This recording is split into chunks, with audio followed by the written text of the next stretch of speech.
Tere, head sõbrad! Здравствуйте, дорогие друзья! Mul on hea meel teid tervitada, Я очень рад вас приветствовать.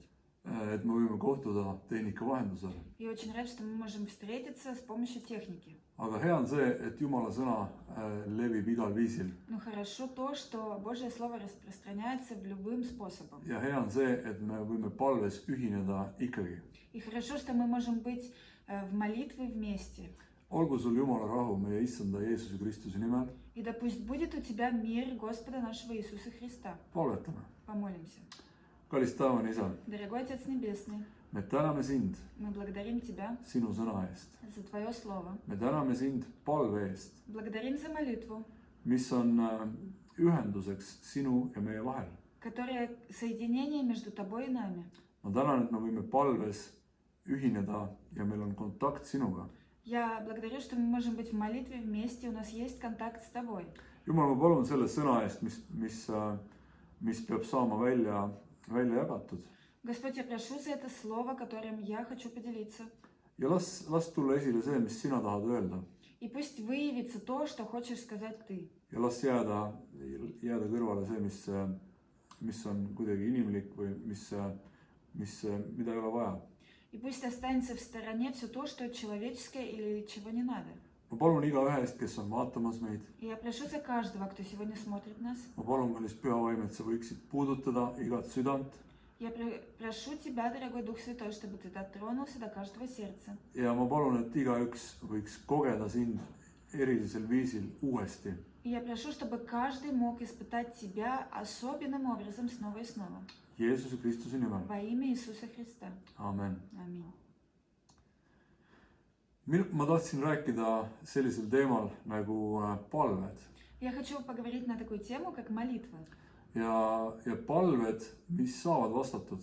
Молитвы, на которые получают ответ. Palve on suhtlemine Jumalaga. Молитва – это общение с Богом. Kui me palvetame, siis me räägime Jumalaga. Когда мы молимся, тогда мы общаемся с Богом. Ja Jumal ootab ja soovib, et me temaga suhtleksime. Господь ждет и хочет, чтобы мы общались с Ним. Et me oleksime temaga kontaktis. Чтобы мы были в контакте с Ним. Ja ei ole olemas valdkonda meie eludes, mis ei huvitaks Jumalat. И нету ни одной сферы в нашей жизни, которой бы Господь не интересовался. Ja talle läheb korda absoluutselt iga asi meie elus. И его интересует абсолютно каждая вещь в нашей жизни. See, kui me seisame silmitsi igapäevaste väljakutsetega. Это то, когда мы стоим каждый день перед вызовами в своей жизни. Absoluutselt kõigega. Абсолютно во всем. Ma olen kuulnud ka, mõned on öelnud, et mul veel asjad nii hullud ei ole, et ma peaksin Jumala poole palvetama hakkama. Я слышал, что некоторые высказываются так. У меня все еще не настолько плохо, чтобы молиться Богу. See on tänu Jumalale, et ei ole nii hull. И слава Богу, что все еще не так плохо. Aga polegi vaja lasta nii kaugele. Но я думаю, что все-таки не стоит доводить до такого состояния. Parem on elada igapäevaselt koos Jumalaga ja kutsuda teda olema osa meie igast päevast. Лучше жить ежедневно вместе с Богом и призывать Его быть частью нашей ежедневной жизни. Vahest on nii, et me hakkame palvetama ja on selline tunne, et midagi on justkui puudu või midagi on veel tegemata. Me ei saa nagu keskenduda või on raske keskenduda. Иногда бывает так, что мы начинаем молиться, и такое ощущение, что что-то как бы чего-то не хватает, и мы не можем сосредоточиться. See on mingisugune selline vale tunne. Это такое неправильное ощущение. Aga saatan ka ju ei taha, et meie palved oleksid usus ja keskendunud. Потому что дьявол не хочет, чтобы наши молитвы были в вере и чтобы они были сосредоточенными. Siirad. Чтобы они были искренними ja enesekindlad. И такими уверенными. Kurat tahab, et meie palved oleksid sellised segased. Дьявол хочет, чтобы наши молитвы были такие рассеянные. Mitte keskendunud. Чтобы они не были сосредоточенными. Hajali sellised. Чтобы они были такие обычные. Ja see on see, mis nurjab ära meie palved. И это то, что мешает нашей молитве. Aga vahet ei ole, mida me tunneme. Но не важно, что мы ощущаем. sest tunnete järgi me ei saa elada. Потому что по своим чувствам и ощущениям мы не можем жить. Ja meid Jumala rahvana on kutsutud elama vaimus Нас, народ Божий, призвано жить по духу. ja tunnete järgi me ei saa mõõta olukordi. И мы не можем по своим чувствам и ощущениям измерять ситуации. Me ei saa hinnata asju tunnete järgi, Мы не можем оценивать вещи по своим чувствам. sest tunded valetavad meile tihti. Потому что чувства, они часто обманывают нас. Aga Jumala sõna ei valeta kunagi. Но Божье Слово не обманывает нас никогда. Jumala rahvast ei ole kutsutud olema tundlikud, Божий народ не призвали, чтобы они были чувственными, aga usklikud. но чтобы они были верующими. Muidugi on hea, kui me oleme tundlikud pühale vaimule, Конечно, хорошо, когда мы чувствительны к Духу Святому. aga tunded võivad meile väga tihti valetada. Но чувства очень часто могут обманывать нас. Aga Jumala sõna ei valeta kunagi. Но Божье Слово не обманывает никогда. Ja ükskõik, mis meile enne palvetamist võib tunduda, И все равно, что бы нам ни казалось перед молитвой, see ei pruugi olla tõsi. это скорее всего неправда. Näiteks, kui mul on läinud midagi valesti Например, когда у меня пошло что-то неправильно, ja ma olen tulnud Jumala ette ja tunnistanud oma pattu ja palunud andeks. я пришел к Богу, я покаялся в своем грехе, попросил прощения. Ja ma olen pannud ka võib-olla selle inimesega oma asjad õigeks, kes on seotud sellega, kelle ees ma olen midagi valesti teinud. И также, может быть, я привел в порядок эту проблему с человеком, с которым связана эта проблема, и попросил прощения. Ja mul on ikkagi süütunne. Но все равно внутри меня чувство вины. Siis ma tean, et see tunne valetab mulle, see ei ole õige tunne. То я знаю, что это чувство обманывает меня, потому что это неправильное чувство. Ma ei saa sellest lähtuda. Я не могу отталкиваться на это. Sest Jumala sõna ütleb, et kui me oma patud tunnistame, on tema ustav ja õige. Потому что Божье Слово говорит, когда мы признаем грехи свои, то Он верный и праведный. Ja Piibel räägib sellest ka, et kui me palume andeks, siis Jumal annab meile andeks. И в Библии сказано, что когда мы просим прощения, то Господь прощает нас. Nii et ma ei saa sellest tundest lähtuda, see ei ole Jumalast, see ei ole õige. Поэтому я не могу отталкиваться только от этого чувства, потому что это не от Бога и это неправильно. Aga ma saan toetuda Jumala sõna peale Но я могу стоять на Божьем Слове ja uskuda sellesse. и верить в это. Tunded viivad meid kuhu iganes. Nad on hüplikud, nad on ebastabiilsed. Наши чувства могут привести нас куда угодно. Они прыгают, они нестабильны. Ja nad on lihalikud. И они плотские.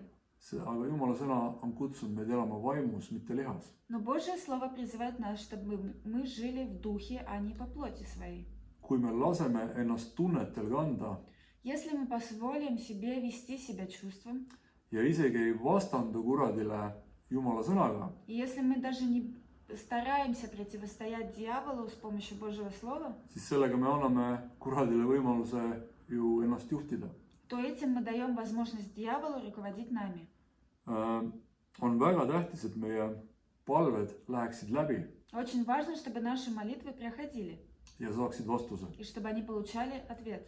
Ja kes ei tahaks, et tema palved Jumala poole oleksid eluandvad, И кто бы не хотел, чтобы его молитвы к Богу были такие, которые дают жизнь ja toimiksid. и которые работают. Ja nagu me rääkisime, me ei saa toetuda tunnetele И как мы говорили, мы не можем опираться на чувства, ka palve ajal, и во время молитвы также. aga Jumala sõnale. Но мы должны опираться на Божье Слово. Ja üheks selliseks asjaks, mida ma olen näinud ja mida Jumala sõna ütleb, on see, et palved oleksid lihtsad. И одно такое, что я испытывал в своей жизни, что говорится в Божьем Слове, говорится о том, чтобы молитва была простая. Pole mõtet asja keeruliseks ajada. Нету смысла все усложнять. Meil ei ole vaja ära õppida vanat vene-ladina keelt, Нам не надо учиться старорусско-латинскому языку. aga palvetame Jumala poole nii, nagu asjad on. Мы должны молиться к Богу теми словами, как оно есть. Lihtsalt, konkreetselt. Просто, конкретно. ja me võime rääkida temaga kõigist asjadest, kõigist olukordadest. И мы можем говорить с ним обо всем, о всех ситуациях, о всех вещах. Teda huvitab kõik Его интересует все. ja palved tuleks hoida lihtsad. Молитвы надо держать простыми. Mul on tuleb kohe meelde üks näide omaenda tütrest. Я сразу вспоминаю один пример о своей дочери. Mul oli ühel õhtul oli siin vasakul pool tugev valu. У меня один вечер с левой стороны в районе головы была сильная боль.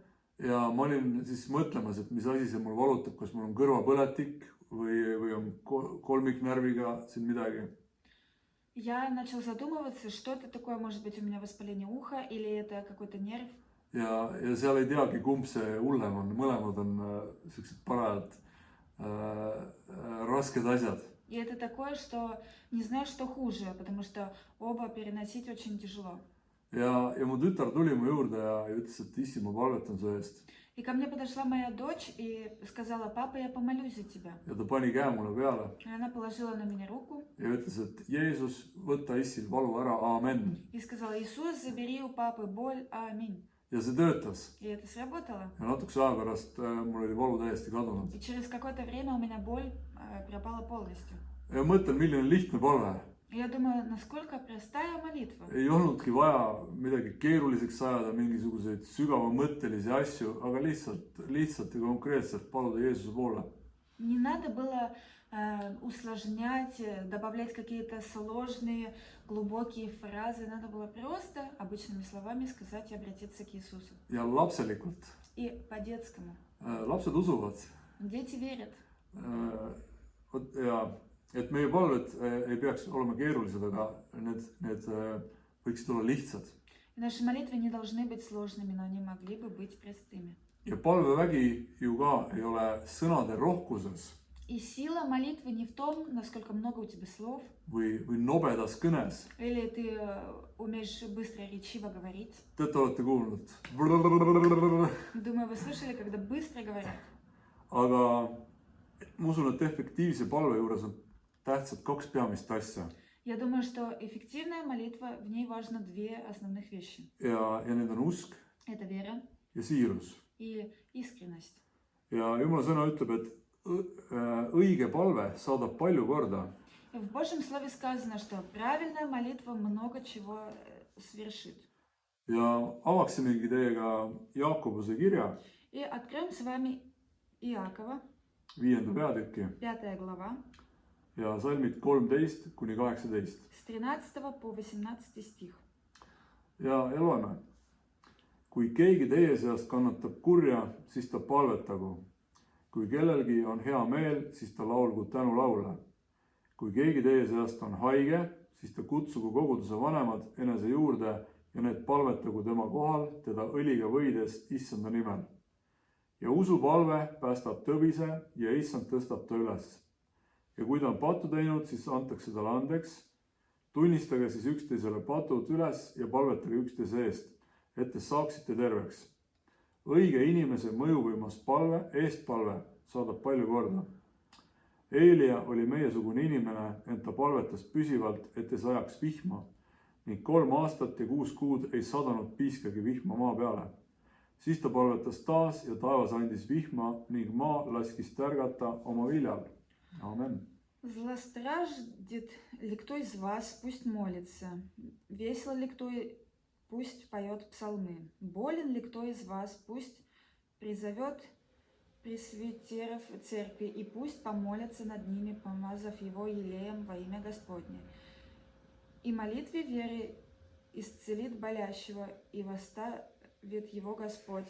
И если он соделал грехи, простятся ему. Признавайтесь друг перед другом в проступках и молитесь друг за друга, чтобы исцелиться. Много может усиленная молитва праведного. Илия был человек, подобный нам, и молитвою помолился, чтобы не было дождя, и не было дождя на землю 3 года и 6 месяцев. И опять помолился, и небо дало дождь, и земля произрастила плод свой. Amen. Аминь. siin räägitakse siis palveväest. Здесь говорится о силе молитвы. Kui keegi kannatab kurja, palvetage, kui asjad on hästi, tänage.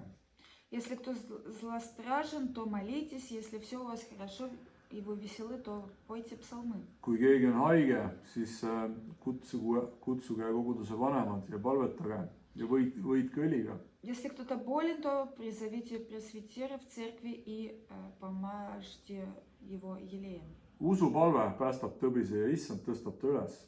Молитва веры исцелит болящего и восставит его Господь. Tunnistage siis üksteisele patud ja palvetage üksteise eest. Признавайтесь друг перед другом в проступках и молитесь друг за друга. Õige inimese mõjuvõimas palve, eestpalve saadab palju korda. Много может усиленная молитва праведного. Ja me näeme, mis juhtus, kui eile palvetas vihma eest. И мы видим, что случилось, когда Илия молился за дождь. Nii et läbi palve juhtuvad suured asjad. Так что через молитву происходят великие вещи. Ja siin ta ütleb ka, et mõjuvõimas palve. Mis asi see mõjuvõimas palve siis on? И здесь он говорит усиленная молитва. Что это означает? Kas see tähendab seda, et ma pean karjuma või ma pean nutma või ma pean veel mingit asju tegema? Milline see mõjuvõimas palve on? Означает ли это то, что мне надо кричать или мне надо плакать? Какая же все-таки это усиленная молитва? Või kõvahäälselt rääkida või sõnade rohkust kasutada? Или мне надо очень громким голосом говорить, или мне надо использовать как можно больше слов? Aga see on siiras palve, see on üks fokusseeritud palve Jumala poole. Но усиленная молитва это прежде всего одна искренняя, сфокусированная на Боге молитва. Ja Jumal on öelnud, et ta kuulab palveid. И Господь сказал, Он слышит молитвы. Ja kui me paneme kogu oma tähelepanu sellesse palvesse, И если мы все свое внимание вкладываем в эту молитву, siis see on üks mõjuvõimas palve. то это одна усиленная молитва. Väga raske on tänapäeval keskenduda ja fokusseerida ennast ühele asjale. Очень сложно сегодня нам сосредоточиться и сфокусироваться на одной вещи. Ja olgu see palve siis kas või 5 minutit või 10 minutit, aga kui me tõesti paneme kogu oma fookuse palve peale, sest me räägime ju Jumalaga. И пусть эта молитва будет только 5-10 минут, но когда мы вкладываем весь свой фокус в эту молитву и полностью сосредоточены на Боге, Siis see mõjuvõimas palve ja see läheb läbi. тогда это усиленная молитва, и она пройдет. Ja kui me Jumala ette tuleme, siis me räägime austusega, me palvetame austusega tema И poole. когда мы приходим к Богу, то мы с уважением молимся к Нему. Ja austuse hulka kuulub ka see, kui me paneme muud asjad kõrvale. И уважение означает и то, что мы все остальное ставим в сторону. Me ei saa ju rääkida Jumalaga kõige kõrgemaga ja tegeleme millegi muuga, istume telefonis või mängime mingit mängu. Мы не можем говорить с Господом нашим Всевышним и заниматься какими-то другими вещами, сидеть в телефоне или играть в игру. Seal ei ole fookus, seal ei ole, see palve ei lähe läbi. Потому что это нету фокуса, и эта молитва не пройдет. Me ei saa Jumalaga rääkida muus ehas. Мы не можем с Богом так просто, мимоходом поговорить. Aga me palvetame usus, Мы молимся в вере, me oleme siirad, и мы искренне. me hoiame oma palved lihtsana Мы держим свои молитвы очень простыми, ja me fokusseerime ennast palvele. и мы сфокусируем себя полностью на молитве. Vahest meil on elus keerulised olukorrad, suured väljakutsed. Иногда в нашей жизни есть очень сложные ситуации, большие вызовы. Meil on võib-olla mingid vajadused, Может быть, у нас есть какие-то нужды, aga me oleme unustanud palvetada. но мы забыли, как помолиться. Ja me lihtsalt soovime, me tahame, aga me oleme unustanud palvetada. Мы хотим, мы желаем, но мы забываем молиться. Meil ei ole, sest me ei palu. У нас этого нету, потому что мы этого не просим. Aga kui me jääme temasse, siis tema jääb meisse. Но когда мы остаемся в нем, то он остается в нас. Ja mida iganes me palume И что бы мы ни просили Jeesuse nimel, see sünnib meile. во имя Иисуса Христа, то это будет нам. Amen. Аминь. See oli see, mis ma tahtsin sinuga jagada. Это и было то, чем я хотел с вами поделиться. Ja ma soovin, et sinu palved läheksid läbi ja saaksid vastuse. И я желаю тебе, чтобы твои молитвы прошли, и ты получил ответ на свои молитвы. Ma palvetaksin. И я помолюсь. Kallis taevane isa, Дорогой Отец Небесный, me täname sind Мы благодарим Тебя palvete eest. за молитвы. me täname, et me võime igal ajal tulla sinu ette Мы благодарим, что мы в любое время можем прийти к Тебе ja rääkida sinuga kõigest. и что мы можем поговорить с Тобой обо всем. sa kuuled meie palveid, Ты слышишь наши молитвы. sa oled kõikjal viibiv Jumal И Ты Господь, который находится везде. ja sa hoolid И Ты заботишься. igast valdkonnast meie elus. Ты заботишься о каждой сфере в нашей жизни. me ei ole sulle ükskõik, Тебе не все равно на нас, aga sa armastad meid но Ты любишь нас. ja sa tahad, et meie teed läheksid korda. И ты хочешь, чтобы наши пути шли хорошо. Jumal, ma palun, et meie palved oleksid siirad ja lihtsad sinu Господь, ees я прошу, чтобы наши молитвы были искренние и простые перед Тобой. ja anna meile tarkust ja jõudu fokusseerida oma palveid sinule, И дай нам mудрости и сил, чтобы сосредоточить свои молитвы на Тебе. et me jätaksime muud asjad kõrvale. Чтобы мы оставили все другие дела позади. Jeesuse Kristuse Во nimel. имя Иисуса Христа. ma palun, et me kutsuksime ikka rohkem ja rohkem sind oma elus kaasa lööma. И я прошу, чтобы мы звали все больше и больше и больше Тебя, чтобы Ты участвовал в нашей жизни. me teame, Jumal, et sa oled džentelmen, sa oled andnud meile vaba tahte ja sa ei suru ennast peale. Мы знаем, Господь, что Ты джентльмен, что Ты даешь свободу выбора нам, и Ты не давишь на нас. aga anna meile värske ilmutus sellest, milline vahe on siis, kui me läheme koos sinuga, kui me elame koos sinuga. Но, Господь, дай нам свежее откровение и о том, какая разница в том, когда мы живем и ходим по путям Твоим. Jeesuse Kristuse nimel. Во имя Иисуса Христа. kui me toome palves oma asjad sinu ette, Когда мы в молитве приносим все к Тебе. Jeesuse nimel ma palun, et me kogeksime taas seda palveväge igaüks isiklikult oma elus. Во имя Иисуса я прошу, чтобы мы испытали силу молитвы в каждой жизни, каждый лично. Jeesuse nimel. Во имя Иисуса. Amen. Аминь. ole väga õnnistatud. Будьте очень благословлены.